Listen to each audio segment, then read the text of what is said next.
Okay, cool. All right, I'm gonna start sharing my screen with you. So be prepared.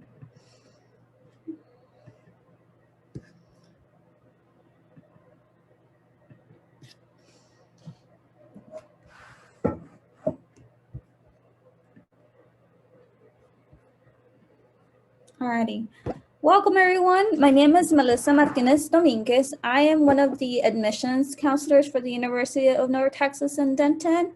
And today I'm going to present to you a little bit about UNT, the admissions process, what UNT stands for, financial aid scholarship. So I'm going to cover pretty much a little bit about everything. Typically, I start my presentations by talking a little bit about myself. So I did graduate from UNT back in 2017. I did a double major, so I did have two majors. One of them is integrated studies. What is integrated studies? Basically, it is three focuses, and that's your major. For me, it was communications, English, and Spanish. And then my other major was media arts, which used to be radio, television, and film. I do want to highlight that I was a first-gen student. Whenever I was applying for UNT, I was an undocumented student, and whenever I came to UNT, I was able to receive DACA. And I'm also an alum from Fort Worth ISD. I graduated from Tech, so I'm really familiar with your district, your high school, your area. So feel free to ask me any questions throughout the presentation. You can use the chat feature if you like, and then we'll have time at the end as well where I can answer questions. So why UNT? So if you don't know where UNT is located, we are located in the Denton area, which is about 36 miles up north from Fort Worth. It's about like 35 to 45 minutes, depending where you are coming from Fort Worth, and also depending on traffic. UNT is really diverse. That's something I appreciated whenever I was a UNT student, and even now, it's not something that I was really looking into whenever I was applying for schools. But like I said, I grew to appreciate it just because I went to a high school that was majority Hispanic and Black. So coming to UNT, it was a culture shock at first. But like I said, that diversity definitely made me feel more at home.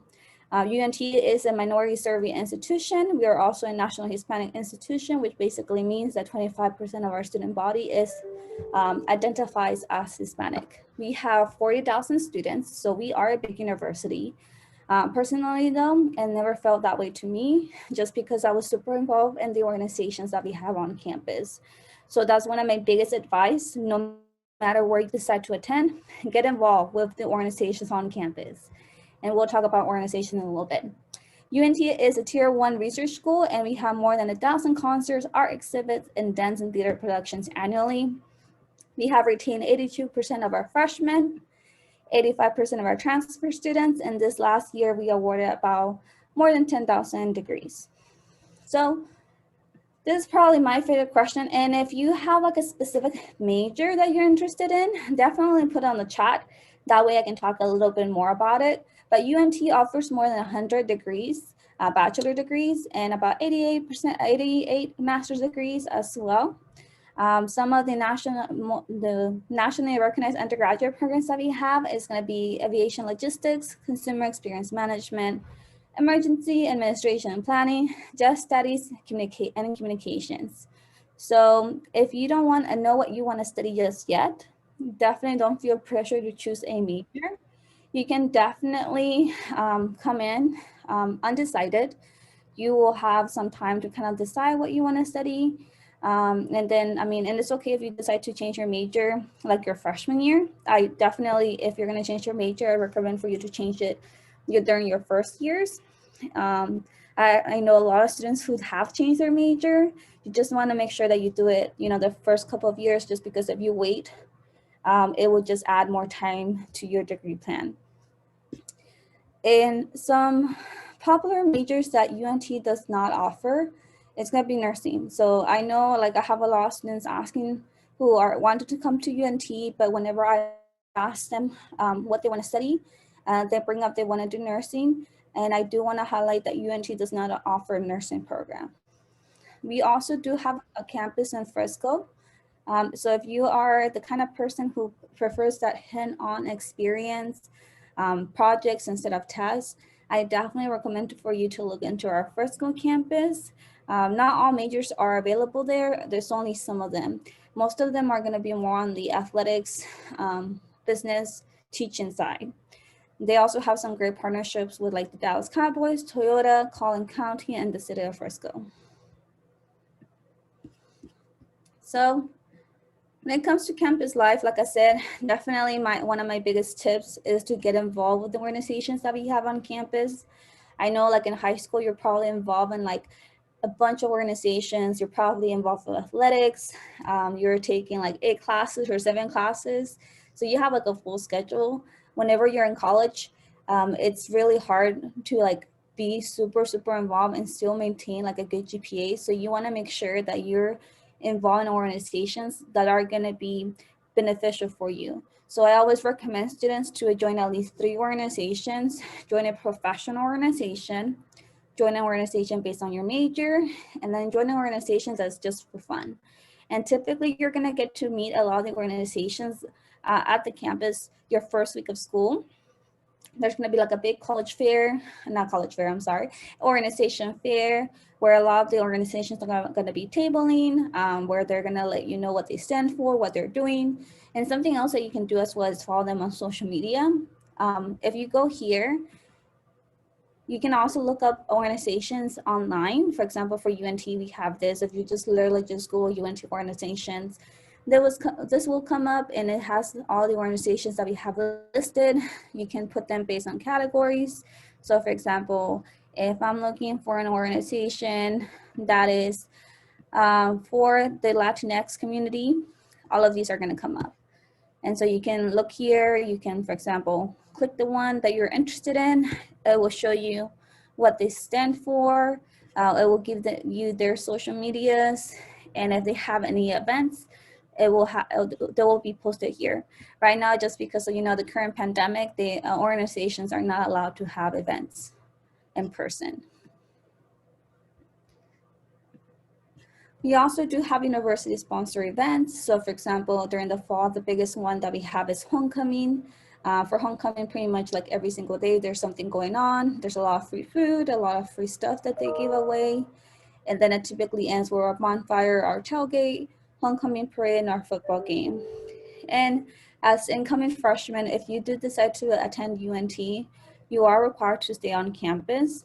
When it comes to living on campus, you're gonna have different options of where you can stay at. It just really depends on what you're looking for and what your budget is. Some residence halls are gonna be like suite mate style. Basically, it means that you're in a room with your roommate, restroom in the middle, and then your suite mates that you share that restroom with.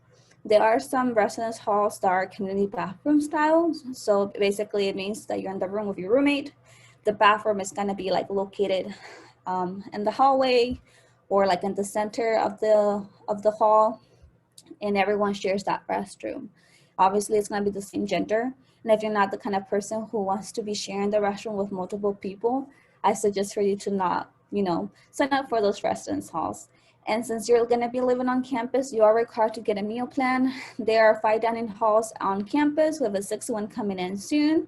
And one of them is fully vegan and vegetarian. UNT is also a D1 school when it comes to athletics. So something I wanna point out, especially for like my first-year students, is that the university has a lot of resources available for you.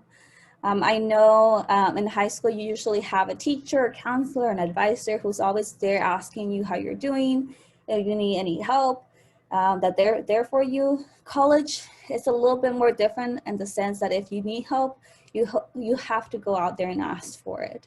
Like I said, the resources are there, you just have to ask. For example, if you're struggling academically, there's a bunch of resources that you can use. For example, the Learning Center is kind of like the tutoring options. If you're struggling in math, you can go to the math lab. If you have an essay to write and you're struggling, you can go to the writing lab. And then for well-being and safety, we have the Student Health and Wellness Center, which is kind of like our clinic on campus. We have the UNT Food Pantry. We have counseling services. We also have like the Multicultural Center, which is like an actual physical office. And their offices is a free space for all students. They have a lot of mentorship organizations and programs that you can get involved in. They always have some kind of events going on as well. Same thing with the Pride Alliance. And then we have our Career Center, which helps you find jobs on campus and off campus, as well looking for internships. They help you with your resume, your cover letter, anything that you need, they're gonna help you. So like I said, UNT, we have a lot of resources. You just have to ask. Now, for the important information. So if you're a senior, right now, you should have been applying for the universities, and if you haven't done so already, I definitely suggest to apply as soon as possible, just because we're almost halfway done with the semester, and you don't wanna leave until next semester, just because, and I'll say that in a little bit. But first thing first, you wanna apply. You can apply through Apply Texas or the Common Application. For students who are seniors, all you have to do is submit your high school transcript. We are not requiring the SAT or the ACT just because of the current situation that we're in. And then once you have submitted your application and your official high school transcript, you're gonna receive access to your student portal. Your student portal is where we're gonna let you know the admissions decision, and we're missing anything like that.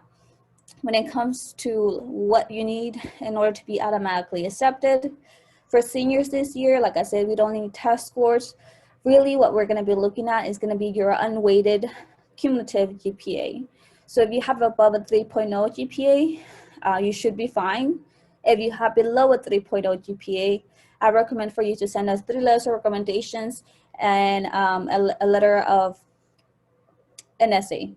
So make sure to send that in as soon as possible, just because once we receive those documents, we can make a decision on your application. If you're a junior or any other grade level, basically the way that we do admissions is going to be based on class rank. Depending on where you are class rank, there's going to be a certain test score that you have to have in order to be automatically accepted. As you see, the higher your class rank is, the lower the test score is going to be for you to get automatically accepted. Now, a popular question I always get from a lot of students, especially their parents, is what is the cost of tuition and fees? And I just tell students and parents, the real question you want to ask me is, what is the cost of attendance? Just because the cost of attendance is including everything. It's including your tuition, your fees, your housing, your meal plan, everything that you're going to be paying at the university. So what UNT tried to do, they tried to see how much was a full-time student who was taking 50 credit hours spending for one whole academic year if they were staying on campus. And the number that they came up with was roughly $26,000. I'll be honest, that's the most I ever seen someone pay, just because there's different factors. The range of the cost of attendance that I've seen for students have been between like 22,000 to like the maximum like 26,000, because like I said, there's different factors. Like it depends where you're staying, because some residence halls are more expensive than others. It depends on your major. Just because some majors are more expensive, for example, engineers majors spend more on tuition and fees than someone who's studying political science. And like there's other costs, different factors, but roughly you're gonna be paying about that 22,000 to that 26,000 range. But keep in mind, most likely you won't be paying this out of pocket because you're going to be applying for financial aid. There are 2 applications that you can submit. There is FAFSA and then there's TASFA.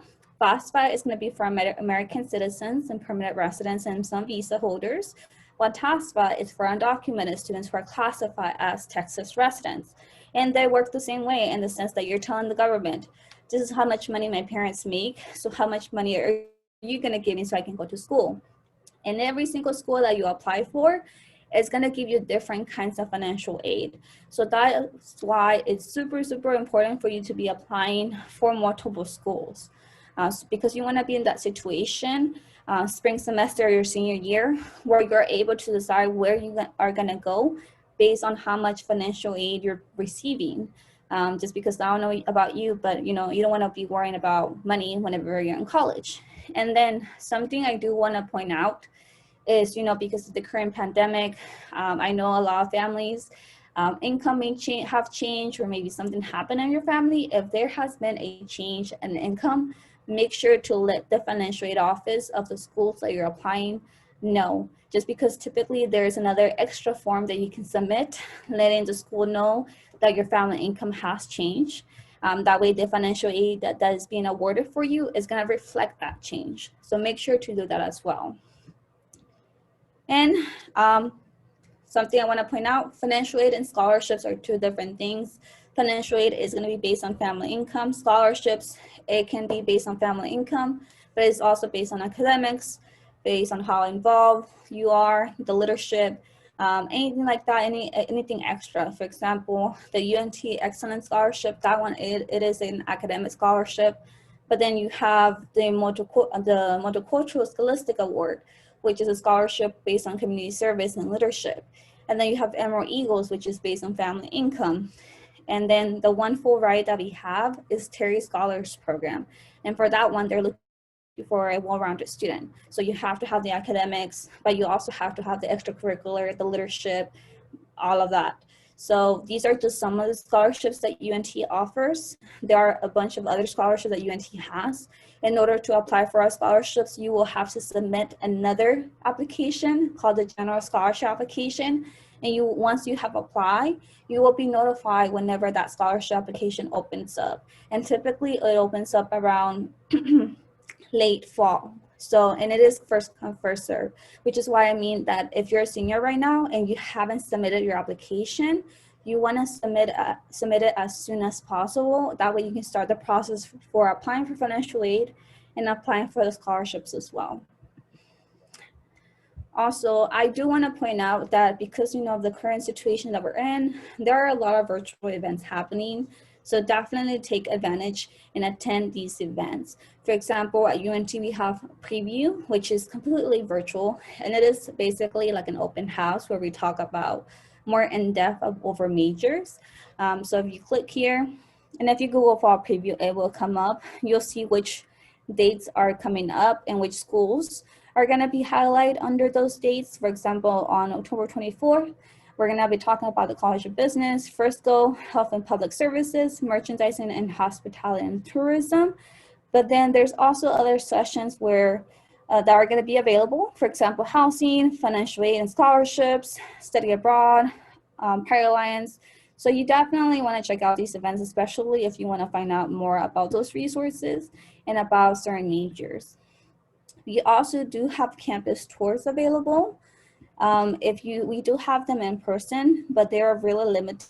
You have to go to this email address right here and see if there's any available. But we also do have sessions available virtually. There are different ways for you to connect with us. You can make an appointment with one of us by visiting this website over here, appointments.unt.edu. You can also chat with us on our website. And this right here is my email address. So if you have any questions, if you want an update on your application, you're more than welcome to email me. There's also other emails that you can email, but I prefer it if you email me first. And if I'm not in the office, you will get that automatic email and you'll be notified. That way you can reach out to someone else if it's really urgent. And then if you have to send something to us, this is our mailing address. And so far, this is basically my presentation. I know how exhausting it can be to be on Zoom, so that's why I keep it light and short for you. But this is a time for you to ask me any questions that you might have over UNT in general, over like any major questions. If you're concerned, feel free to, like I said, use the chat.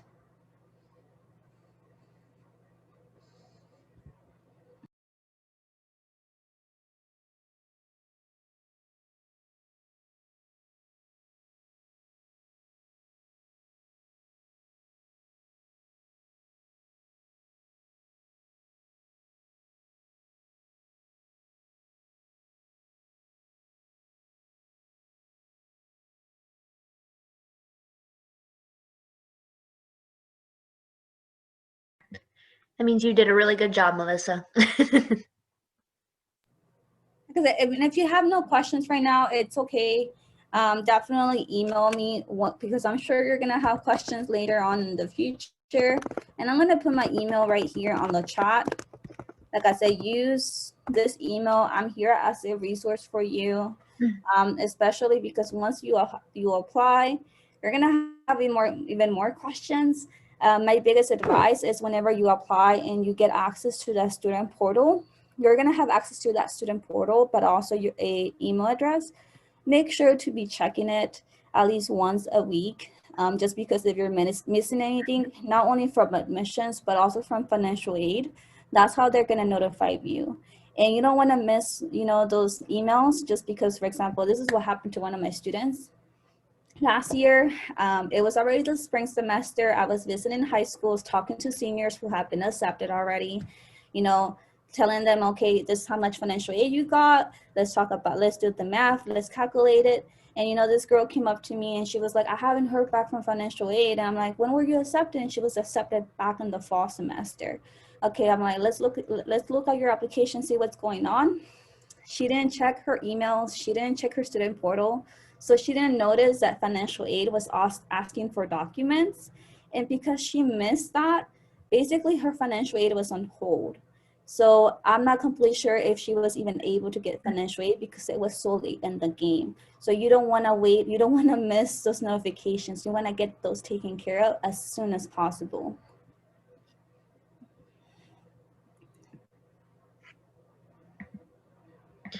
Well, all right then. If nobody has questions, I mean, you guys are free to go. Enjoy your day. It's a nice day outside. A little bit chilly, but Mm-hmm. at least enjoy it.